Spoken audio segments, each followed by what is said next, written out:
Ranni MLA Pazhakulam മധു നമുക്കൊപ്പം ചേരുന്നുണ്ട്. ശ്രീ പഴകുളം മധു, നമ്മൾ ഇന്നലെ സംസാരിക്കുമ്പോഴും റാന്നിയിൽ വെള്ളം ഇറങ്ങി എന്നൊരു സാഹചര്യമായിരുന്നു. പക്ഷേ ഇന്നലെ മുതൽ ശക്തമായ മഴ വീണ്ടുമുണ്ട്. എന്താണ് ഇപ്പോഴത്തെ സാഹചര്യം? ആശങ്കപ്പെടണോ? ഈ മലയോര വൃഷ്ടി പ്രദേശത്ത് ഇന്നലെ രാത്രി തോരാതെ മഴ പെയ്തതിന്റെ ആഘാതം റാന്നിയിലേക്ക് വന്നു തുടങ്ങിയിരിക്കുകയാണ്. റാന്നിയുടെ താഴ്ന്ന പ്രദേശങ്ങളിലെല്ലാം വെള്ളം കയറുന്നതിന്റെ സൂചന ലഭിച്ചു തുടങ്ങി.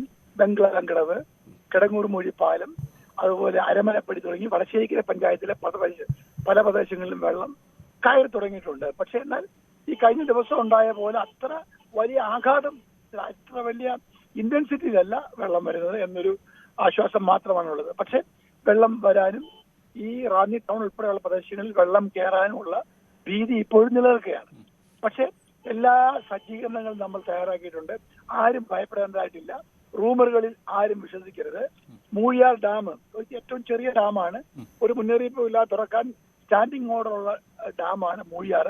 അവിടെ അതിന്റെ കപ്പാസിറ്റി 192 അടിയാണ്. 190 ആയി കഴിഞ്ഞു. 192 ആയാൽ ആ ഡാം തുറക്കും. അപ്പൊ കുറച്ചുകൂടി വെള്ളം ഇങ്ങോട്ട് വരും. അങ്ങനെ ആയാൽ നമ്മളൊന്ന് സൂക്ഷിക്കേണ്ടതായിട്ടുണ്ട്. എല്ലായിടത്തും ജനങ്ങൾക്ക് മതിയായ നിർദ്ദേശങ്ങൾ നൽകിയിട്ടുണ്ട്, മുന്നറിയിപ്പ് നൽകിയിട്ടുണ്ട്. പഞ്ചായത്തുകളും വില്ലേജ് ഓഫീസർമാരും എല്ലാം ജാഗരൂകരാണ്. ഇന്നലെ രാത്രിയിൽ ഞാനും ജില്ലാ കളക്ടറും താലൂക്ക് ഓഫീസറുണ്ടായിരുന്നു. ഞങ്ങൾ രാത്രി മുഴുവൻ സമയം ഇതുവരെ തിരിച്ചു പോയിട്ടില്ല. എല്ലാവരും സർവം സജ്ജീകരിച്ചുണ്ട്. കൊല്ലത്ത് നിന്ന് യാനങ്ങൾ റാന്നിയിലേക്ക് വന്നുകൊണ്ടിരിക്കുകയാണ്. അപ്പൊ അങ്ങനെ ഒരു കാഷ്വാലിറ്റി ഉണ്ടായാൽ അതിനെ നേരിടാനുള്ള എല്ലാ സജ്ജീകരണങ്ങളും തയ്യാറെടുപ്പുകളും നമ്മൾ നടത്തിയിട്ടുണ്ട്. ആരും റൂമറുകൾ വിശ്വസിക്കേണ്ട. ഡാം പൊട്ടുന്നു, അതുപോലെ ലാൻഡ് സ്ലൈഡ് ഉണ്ടാകുന്നു തുടങ്ങിയുള്ള വലിയ റൂമറുകൾ സമൂഹ മാധ്യമങ്ങളിലൂടെ വ്യാപകമായി പ്രചരിപ്പിച്ചുകൊണ്ടിരിക്കുകയാണ്. ദയവായിട്ട് അത്തരം റൂമറുകൾ പ്രചരിപ്പിക്കുന്നതിൽ നിന്ന് പിന്മാറണം. നാടിന് വേണ്ടി, ജനങ്ങൾക്ക് വേണ്ടി പിന്മാറണമെന്നാണ് എനിക്ക് വിനീതമായി അഭ്യർത്ഥിക്കാനുള്ളത്. ഓക്കെ, അത് തീർച്ചയായിട്ടും ഞങ്ങളും പ്രേക്ഷകരുമായി വിവരം പങ്കുവയ്ക്കുകയാണ്. MLA, ഒരു കാര്യം കൂടി, ഈ താഴ്ന്ന പ്രദേശങ്ങളിൽ, ഈ വീടുകളിൽ താഴ്ന്ന പ്രദേശങ്ങളിലൊക്കെ ഇരിക്കുന്ന വീടുകളിൽ ഒറ്റപ്പെട്ട ആളുകളെയൊക്കെ പൂർണ്ണമായും തന്നെ അവർ സുരക്ഷിത ഇടങ്ങളിലേക്ക് നമ്മൾ മാറ്റിക്കഴിഞ്ഞോ? ഇപ്പോൾ അത്തരം ആശങ്കയൊന്നും വേണ്ട അവിടെ, അല്ലേ? നമ്മൾ ഈ താഴ്ന്ന പ്രദേശങ്ങളിൽ വീടുകളിൽ ഇങ്ങനെ ഒറ്റപ്പെട്ട് കഴിഞ്ഞിരുന്ന ആളുകളെയൊക്കെ സുരക്ഷിത ഇടത്തേക്ക് മാറ്റിക്കഴിഞ്ഞോ? അതൊക്കെ ആ പ്രവർത്തനമൊക്കെ നേരത്തെ നടത്തി കഴിഞ്ഞാണോ നമ്മൾ? എല്ലാ അത്തരം പ്രദേശങ്ങളിലെ ആൾക്കാരെ മുഴുവൻ നമ്മൾ രക്ഷിച്ചുകൊണ്ട് ക്യാമ്പുകളിലാക്കിയിരുന്നു, അവരുടെ ബന്ധുവീടുകളാക്കിയിരുന്നു. ആ പ്രദേശത്ത് അങ്ങനെ കഴിയുന്ന ആൾക്കാർ ഇന്നലെ രാവിലെ ഒരു ആശ്വാസം വന്നപ്പോൾ അവരുടെ വീട് ക്ലീനിങ്ങുമായി ബന്ധപ്പെട്ട് വീടുകൾ തിരിച്ചു പോയിരുന്നു. ആ ആൾക്കാരുടെ മുഴുവൻ ക്യാമ്പുകളിലേക്ക് തിരിച്ചു ഞങ്ങൾ അഭ്യർത്ഥിച്ചിട്ടുണ്ട്.